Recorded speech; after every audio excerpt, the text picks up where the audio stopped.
One of my first reviews on this channel was the Ford Mustang Mach E.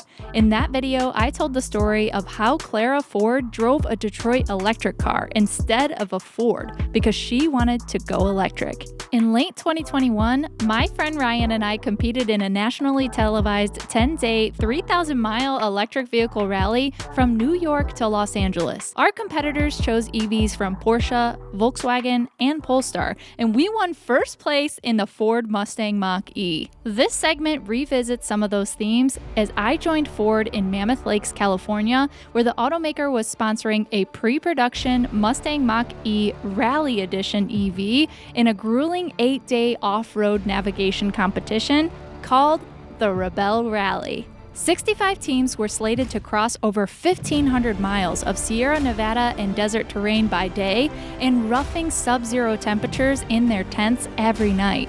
The drivers have to be tough and smart. There are no phones and no GPS computers allowed on this track. Competitors rely on maps and compasses alone in the bewildering expanses of California and Nevada. What's more, the waypoints are a secret until the night before. What kind of person can handle the physical and mental demands of a race like this? The female kind. The founders, organizers, and competitors of the Rebelle Rally are all women.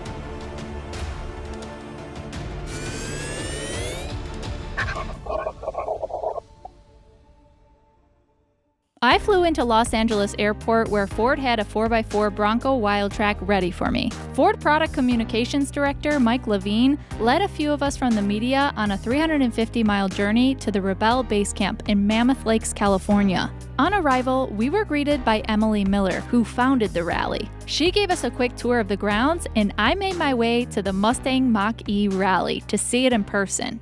All right, well, we just got a lay of the land of the Rebelle Rally, but now all the cars have basically been put to sleep for tonight. The keys are taken away and they're at a standstill. I think this is probably going to be like the only time the car is not at work for this whole period of time. But luckily, we have Peter Schultz with us, who is one of the program engineers for the Mustang Mach E, and he's going to give us a walk around of this vehicle because, as I hear it, not only is the Mustang Mach E Rally a little bit different from the Mustang Mach E, but there's also some modifications that you've made for this competition, correct? Yeah, absolutely. We're really excited about this product. Like you mentioned, this is a brand new variant for the 2024 model year. It's a Mustang, right? So you got to race it. And to that end, it's got power like you wouldn't believe. It's got 480 horsepower. It's got at least 650 foot-pounds of torque. Not finalized yet, but that's the most we've ever put into a Mach E. So it's got that power. It's got the all-wheel drive with front and rear drive units. But the Mach E Rally specifically pairs that with the Magna Ride suspension that can vary your damping rates. It's got an increased ride height. It's got the Rallycross tuned shocks and springs in it. It's got a Rally Sport drive mode that really gives you the freedom to let the tail out and slide it around and steer with the throttle, and we really think it'd be a great platform for taking it out and having some fun on the dirt. I believe they're going to have a lot of fun with this.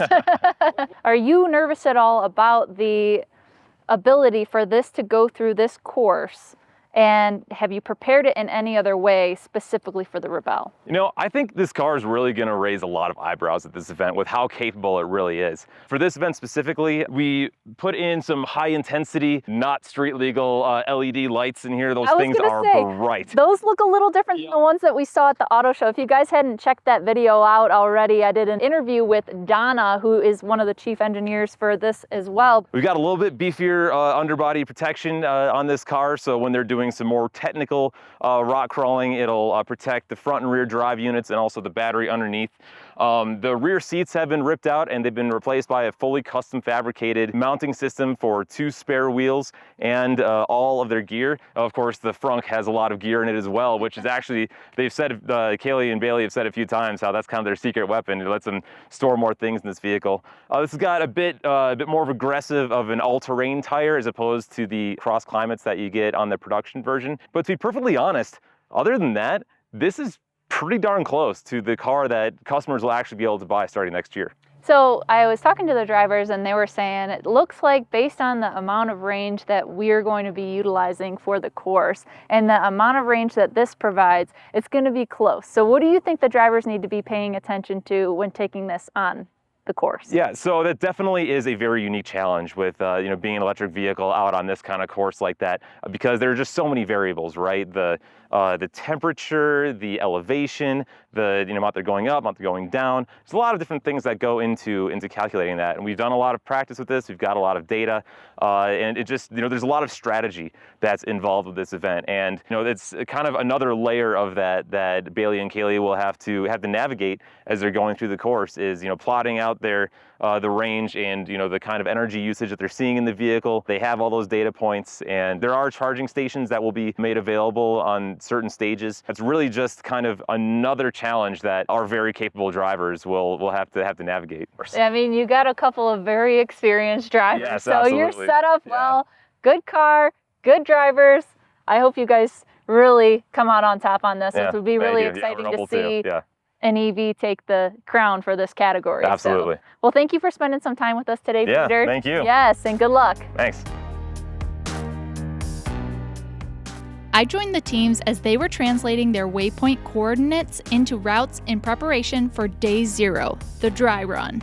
The teams would shake down their vehicles, shake out their nerves, and prepare for a true test of their mental and physical endurance. Fortunately, Mach E drivers Bailey Campbell and Kaylee Miller agreed to sit down with me for a few minutes so that I could learn more about their experience so far and their plan for the days ahead. Well, Bailey, I'm so excited to sit down with you and talk about your experience coming up here in the next week or so, because I've heard you've done the Rebelle Rally for a few years, but this is also your first time experiencing it in an electric vehicle, correct? Yes. I am beyond excited to do this. So this will be my 3rd Rebelle. This will be my first time also in an X-Cross class. Previous years I was in the 4x4 class, so this is also completely new for me as well. We'll have different maps, different checkpoints every day. We will go through some of the same terrain as the 4x4 class, but our checkpoints will be placed differently. I'm very excited to be doing this in an EV. It's a whole new world, and I can tell you I've never even been in one in the passenger seat, so totally new. Incredible. Now, what do you foresee the biggest challenges, or what are you most nervous about as far as competing with this type of vehicle? Yeah, so I think my most nervous thing I could say was the range. I've been in this car twice since. I was told I'd be doing it with Ford, so that's a whole thing on its own. So I'm still learning a lot about the car, the range that it can go, all of its different drivability modes. So it'll be a task, but tomorrow is our prologue day, so it'll be a good test. By the end of this competition, since you've done it a few times already, what would you say is like the most rewarding experience, or what comes out of it? Yeah, so growing up, I did all the racing with my brother and my dad, so in a very male-dominated sport. When I was 18, which is the first time I did this rally, it was myself stepping out on my own and doing my own thing, and all in that, it was a huge accomplishment. And coming back for my 3rd time, it kind of just makes you a little bit teary-eyed and gives you butterflies, because it's, you got this far and then you finish the whole rally, and it's amazing. What do you think the biggest lessons that you learned from your first few Rebelles was? Like, oh my God, well, how do I pick which one? Yeah. So luckily I've had some experience with trainings, and I think that's the most thing that I was worried about too, is being able to even plot a checkpoint on a map. So learning that and then coming out of this and saying like, oh my God, I did that. Like we ran across the country from Northern California to Southern California, and we're still alive, we're moving. We made it home, basically. So as of right now, since this is your first time even being a passenger in an EV, what do you think it would take for you to decide to get one as a daily driver? Yeah, so since driving the Mach E Rally on-road and off-road already, I can tell you that the horsepower and the torque that this thing can put down would make me want to buy one. Amazing. Well, thanks for spending some time with us, and good luck in the competition. I can't wait to see how you guys end up finishing. Thank you. Well, Kaylee, thanks for sitting down with me. I'm excited to talk to you because, as far as I understand, this is your first time being in an EV at all, right? Yep, my first experience on or off-road with any EV. So what are your thoughts? Because that seems like a very interesting transition into throwing yourself into a very intense competition And another learning curve of having an EV on top of that. Yeah, I have a lot of thoughts. But for me, we had very little time to train. So actually yesterday was our first time in the car together. So I don't have a lot of thoughts on the car yet.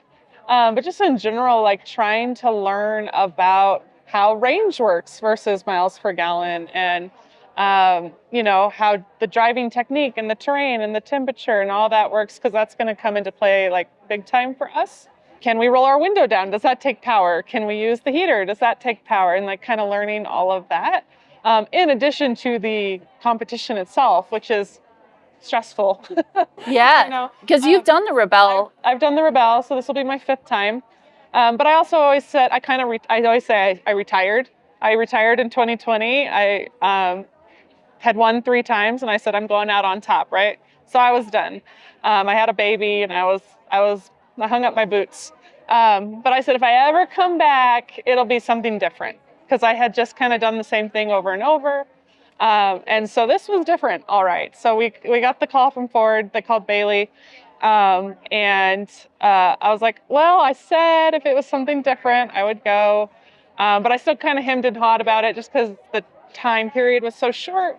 But Bailey talked me into it. So we're here. Awesome. Now, have you done any kind of co-driving programs with Bailey before? No, but I've known her a long time. So we've known each other through the rally, because we were both original Rebelles in 2016. But also I know her through my husband, who races with her. So her and I have actually never really spent time together, even though they race together. It's always been like a big group or whatever. But I was able to kind of pick his brain about her, of like, well, how does she like you to say this? You know, does she like you to be kind of aggressive, or like, you know, step back?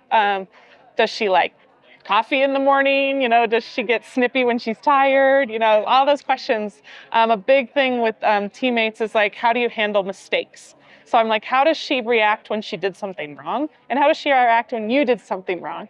So actually having him to kind of ask those questions was really helpful, because we didn't have the opportunity to kind of go through that ourselves and train. So that, you know, I feel like her and I have a good relationship already, even though this is our first time doing anything together. Sure, that makes sense. Yeah. What do you think the challenges for an EV is going to arise out of this competition?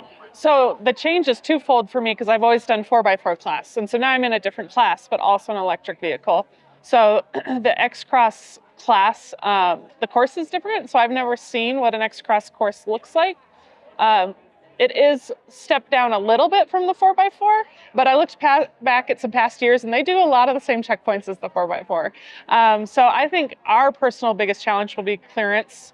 We're very low to the ground, and there is rocks. Like, there's a lot of rocks out here, and then with the rain they've been having, there's a lot of things that have washed out. So I think that's going to be our biggest thing, is just clearing things. And then the range. I mean, obviously that's just kind of the electric vehicle thing. Not just the range, but us learning how to manage the range, and to use the car to its potential. You know, whether that's with driving technique, or we even were asking like, okay, if we have to stop for like 3 minutes, is it better to turn it off, or is it better to let it run? So like just learning all that stuff.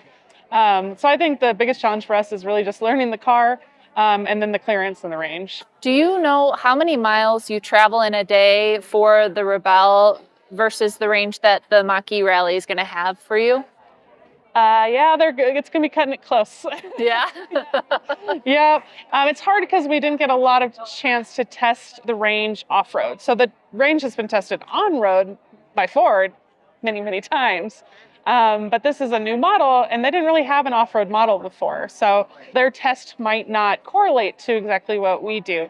But in theory, we should be coming in like on watts every day. I want to say on fumes, but what is it? Like on electrons. Right, yes. We should be coming on in electrons every day. Because it looked pretty even of like what our total range should be and what a total day should be. But that also means we can't get lost. We can't go the wrong direction. We can't spin our tires, you know, because then we've lost range and the course didn't get shorter. Is the Ford team looking at certain data points during this course of the period of time? Are you reporting anything back to them to give them feedback about being able to compete in this kind of stuff, maybe even in different models come in the future? The car actually has a button that you can voice record and it records. So we're thinking about kind of doing like a little diary if we have a chance. Obviously, we're in the middle of a competition, but if we get a couple minutes, we might give feedback that way. We're hoping to get them a lot of data because I think that's a big part of the reason we're here is so that the car can be tested. So we're trying to do a good job at that. For sure, yeah. So one last question is, you don't daily drive an EV, but what would it take for you to decide to go in that direction to purchase an EV? Is there something that's missing right now that would sway your decision? Yeah, I think for me, two things. My family's lifestyle involves a lot of long distance driving. So we do a lot of camping, we do a lot of off-roading, they do racing that's hundreds of miles away. So I think the charging situation would be difficult, even just for this event, like finding an open charger. And does that charger work for this car? And is it a rapid charger?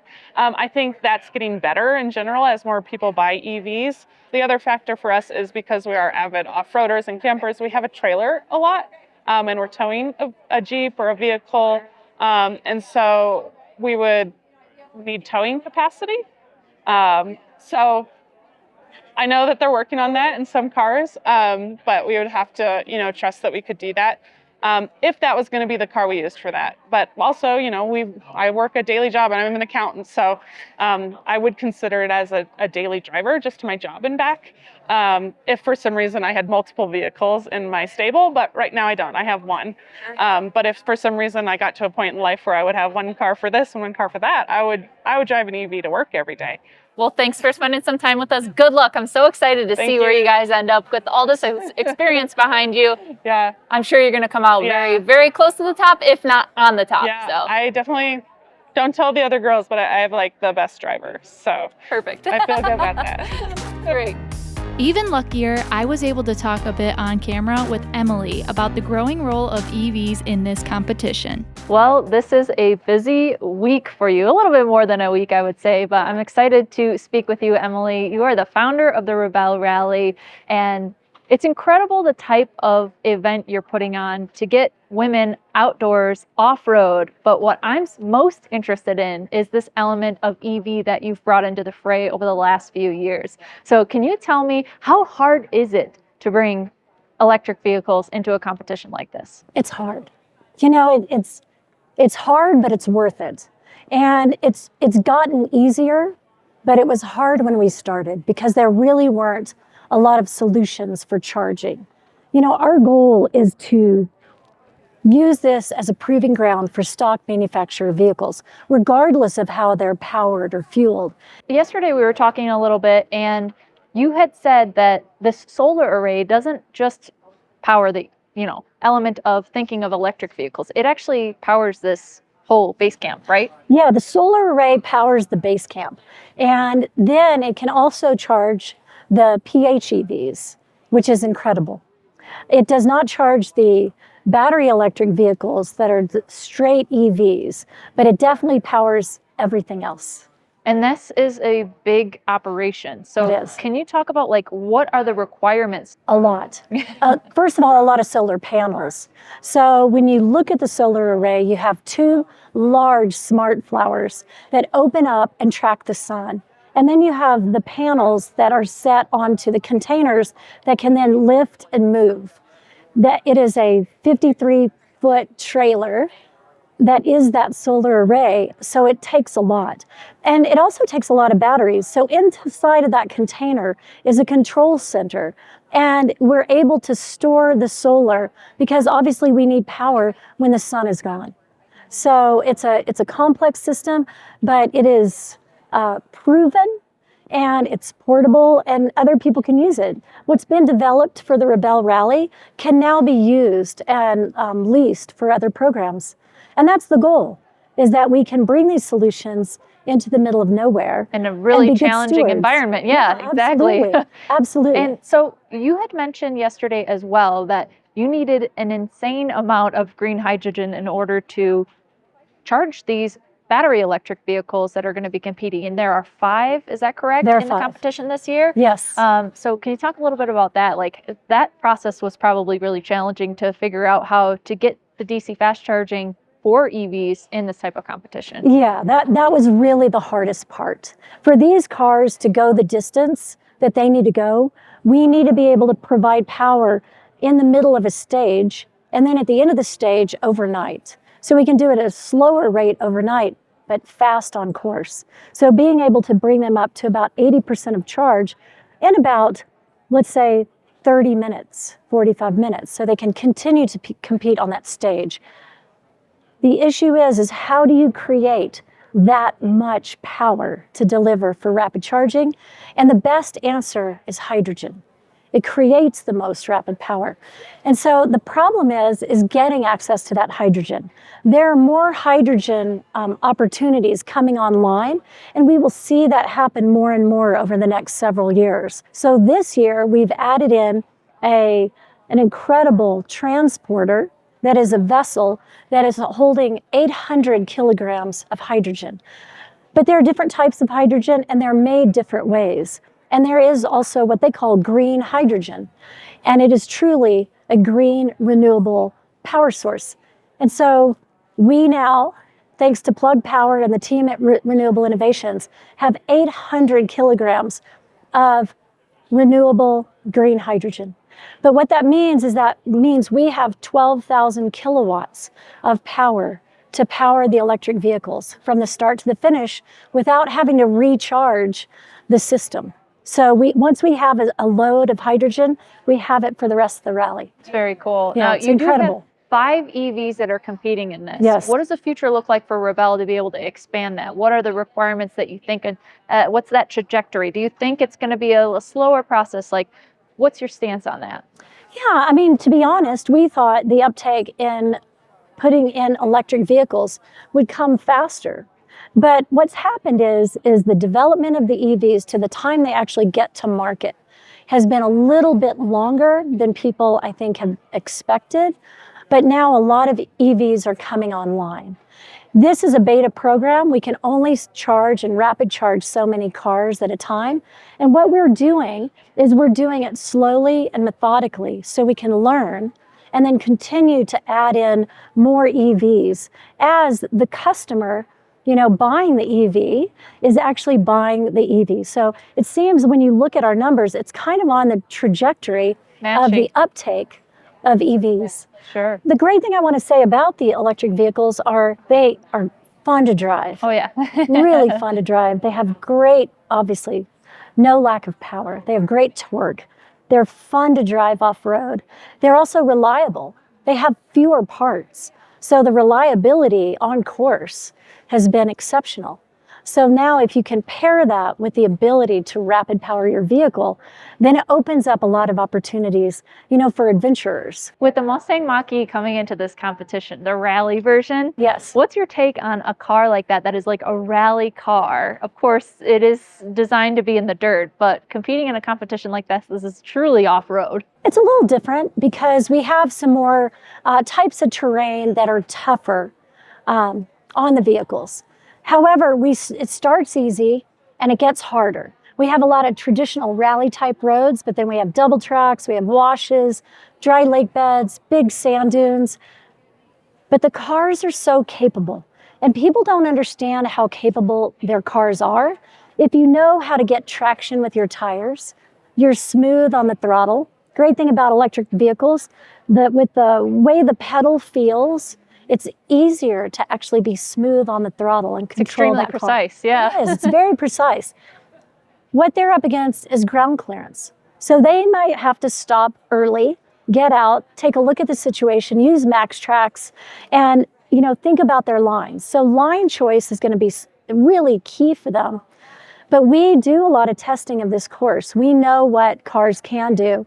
We also know that given this year with all the storms, all the rain, big snowfall year and runoff, they're going to have to really carefully pick their line. Sure. But there's no reason. That car is a durable car. It's a reliable car. The electric vehicle system is good. They'll have the power they need. So I'm actually not worried about them. They're also very experienced at driving and navigating. Incredible, drivers that they were able to get under their belt, that's for sure. And one last question is, when you're planning out the routes for this type of a rally, like how much consideration goes into EV range? Yeah, what we do is we plan out the course for all vehicles. So we really don't try to say, okay, we want the course for EVs, we'll let everybody else come along. We say we want a great course for everyone. Now, where do we give them access to that power? What we can predict is if they get lost, they make poor choices, they drive when they don't know where they are. If they do that, they might run out of fuel, but they might run out of power. Yeah. We do have an emergency charging vehicle that can go out onto the course in rough areas. What people don't realize is the range, given, depending on your driving style and the terrain, is pretty good. Yeah. You can go a long way. So we have not had an EV run out of power yet. In fact, last year, at the end of the rally, a PHEV, ran out of fuel, and the last mile was run just on battery, and they won the rally. Wow. Yeah. And if they didn't have that battery, they would have run out of power. Incredible. So, yeah. Well, I really appreciate you spending some time with us, Emily, and I cannot wait to follow the whole live tracking and everything like that and see who ends up coming out on top. But one of these years, it's going to be an EV. And one of these years, it should be you. I really do want to. I need to get my training going, but you can train, you can learn. You can count. I'll be a Rebelle in the future. Okay. Thank you. Thank you. I couldn't stay for the whole race, but it was a privilege to watch Bailey and Kaylee pull away from the starting line on day 0. Over the following week, I followed the team's progress at rebellerally.com using the online tracker and watching impressive live broadcasts on YouTube. On Friday, October 20th, Team 202 in the pre-production Ford Mustang Mach E Rally crossed the finish line. What an inspiration it is to see EVs and women pushing boundaries like this. With a little luck, maybe I'll be able to participate as a competitor in 2025. Well, thank you guys so much for watching this latest video, and until next time, drive, fly, ride. Go electric.